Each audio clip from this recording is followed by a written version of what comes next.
you get some sparks going on that wax paper. There you go. Fire. That's all it takes, right? Then you can use that, right? That creates a very good intense flame, right? You can use that to get your fire going.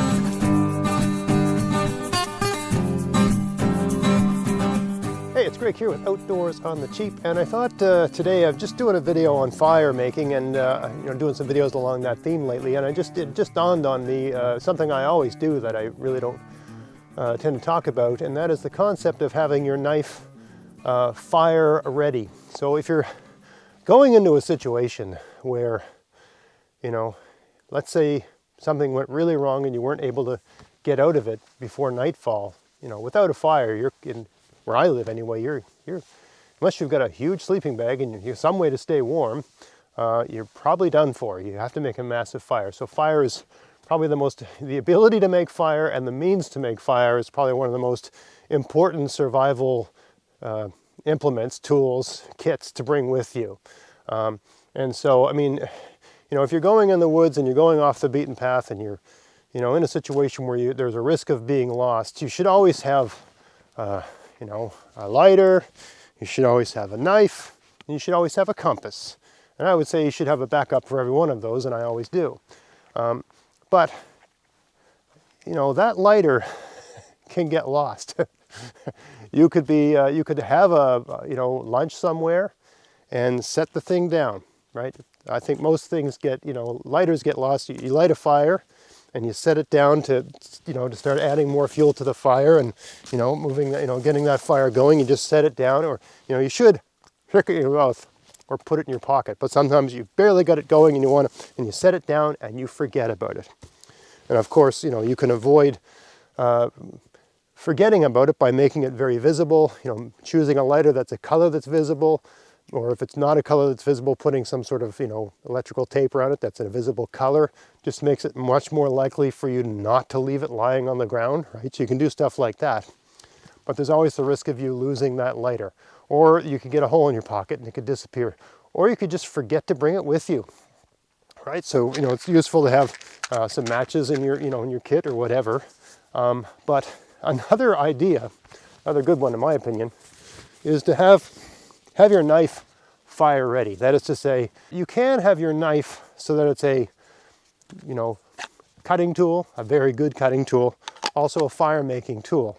And all you need to achieve that is one of these ferro rods, right? That, when you apply, it makes a spark, right? And on the, I have some elastic bands, rubber bands around this. On the back, I've got some wax paper, all right?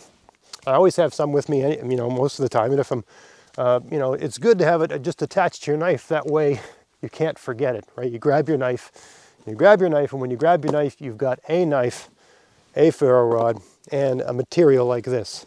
Now, the great thing about wax paper is that it will create a flame from a spark.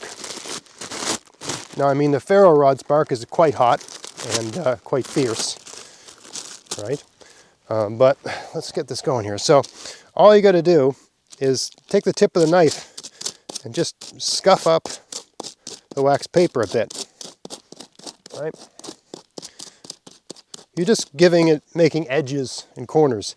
It also doesn't hurt to just, assuming you've got your wind under control. When you're doing this sort of ferro rod stuff, you have to have the wind under control, right? Or you're going to have problems. Got a little bit of a breeze here. Hopefully it doesn't make this impossible here. Now I'm using the back of the knife. That's another thing, your knife. So I got a sharp side and a side that isn't sharpened. But that side, that top edge of the knife, usually they come sort of rounded off so you can press on it with your thumb. But you don't want it like that. You can buy knives that have this quality, but you can also just use a file. What you want to do is take the top of your knife and make it like a hockey skate, perfectly square. So it's got a bit of an edge. That edge is useful for a lot of things, but it's also very useful for creating sparks. So you get some sparks going on that wax paper. There you go. Fire. That's all it takes, right? Then you can use that, right? That creates a very good intense flame, right? You can use that to get your fire going. Usually, you know, you'd probably want to cut that piece in half just in case you screw it up, because once it gets going, it's kind of a one-shot deal, right? So, you know, if I had a piece of wax paper, I'd want to, you know, maybe cut it into quarters or something like that, and have some other material handy that you can, you know, once you've got that lit, you can get it going.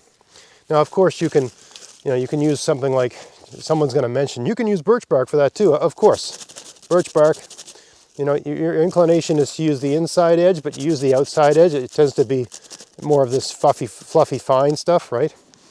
You know, of course, your knife, as long as you got that ferro rod, you can usually get like a birch bark to go. There we go. Right, so you can usually get a birch bark to go with the ferro rod.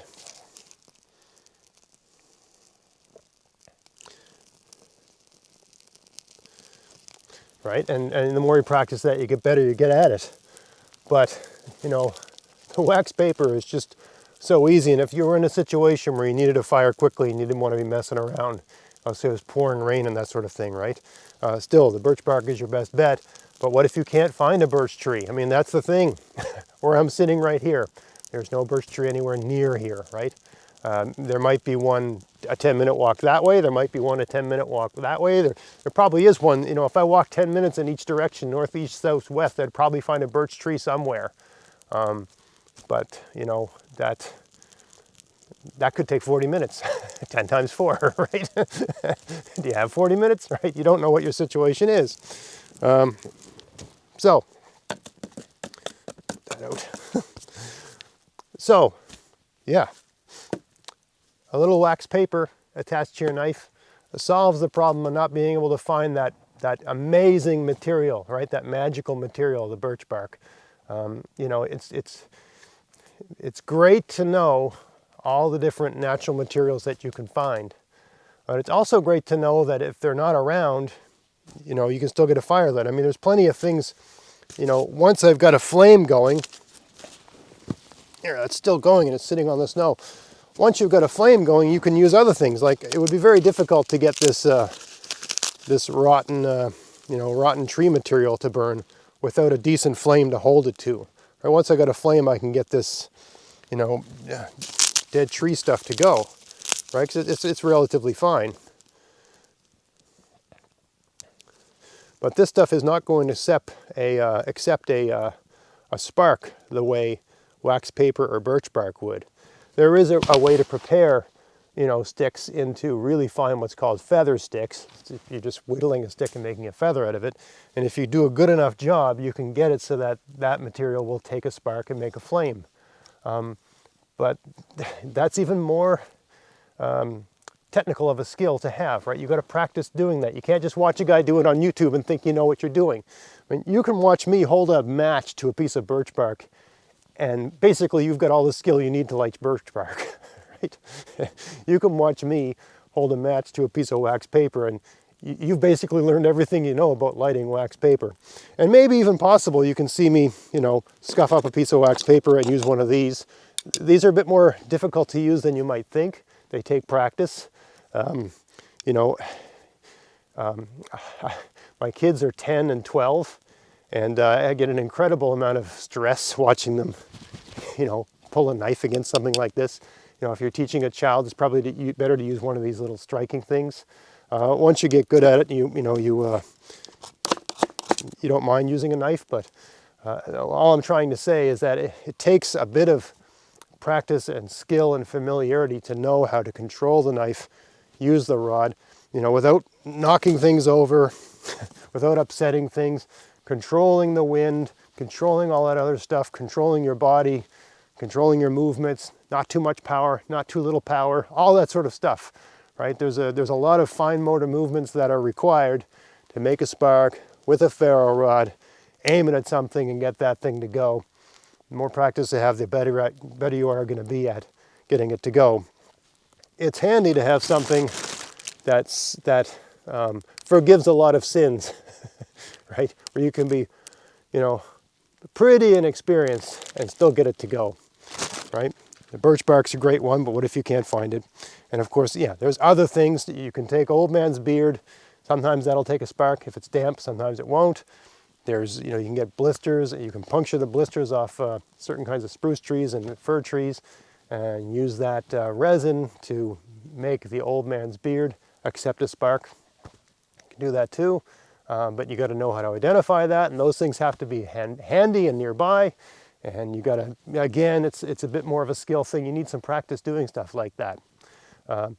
So anyway, just some things to think about. The idea of just turning your knife into a fire kit by just having, a really good spark maker, ferrocerium rod, and some wax paper, just stuffed up, you got a couple elastic bands there, stuff some wax paper in there. Now you got a knife and a fire kit all in one. Pretty easy to use, pretty reliable, right? Something you can count on in a tight spot. And even if it's all wet, this will burn when it's wet. And the wax paper, just like birch bark, just dab it off on some part of your body. It doesn't soak, right? It doesn't get soaked with water. The water's on it, it doesn't go in it. So, I don't have any stream around here to show you, but I could dunk this in water, shake it off, get it going with the spark from a ferro rod, so it's reliable, right? So anyway, just some things to think about. I hope you found that interesting. If you did, please like, share, subscribe. Looks like my table's on fire here. Until next time, enjoy the outdoors on the cheap. Thanks for watching.